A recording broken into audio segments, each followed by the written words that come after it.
Hello everyone, কাল আমরা গেছিলাম আমাদের পাড়ায় একটা হরিচাঁদ গুরুচাঁদ ঠাকুরের মৎসব হচ্ছিল একজনদের বাড়িতে। তো সেই কাকিমাদের বাড়িতেই আমাদের নিমন্ত্রণ ছিল, ওখানেই দল উঠবে। তো ওখানে গিয়ে প্রথমে দেখো আমরা এখানে ফলের প্রসাদটা খেয়ে নিলাম।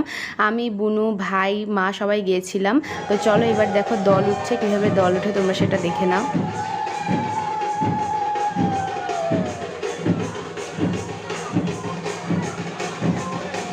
আর এই ডাঙ্কার আওয়াজে যে কি আলাদা ম্যাজিক আছে তোমাদের বলে বোঝাতে পারবো না। তো তোমরা দেখে নিলে এইভাবেই আমাদের মতুয়া সম্মেলনের দলটা ওঠে। আর এই যে হচ্ছে আমাদের হরিচাঁদ গুরুচাঁদ ঠাকুর। তো প্রথমে তো তোমাদের দেখিয়ে দিলাম, তারপরে দেখো আরও 4-5টা দল কিন্তু পরপর উঠেছিল। আর এখানে এসে মায়ের ঠাকুর প্রণাম করে নিচ্ছে। তারপরে আমি আর মা একটু হরিবোল বলে নিলাম। তো ছাদের উপর থেকে তোমাদের দেখিয়ে দিলাম এখানে কত ভক্তরা এসেছিল প্রসাদ গ্রহণ করতে। তারপরে কিন্তু আমরাও প্রসাদ খেতে বসে গেলাম। আর এখানে বুনুর হাত কেটে গেছিলো বলেও খেতে পারছিল না, তাই ওকে আমি খাইয়ে দিয়েছিলাম। তারপরে আমরা বাড়ি চলে আসলাম। টাটা।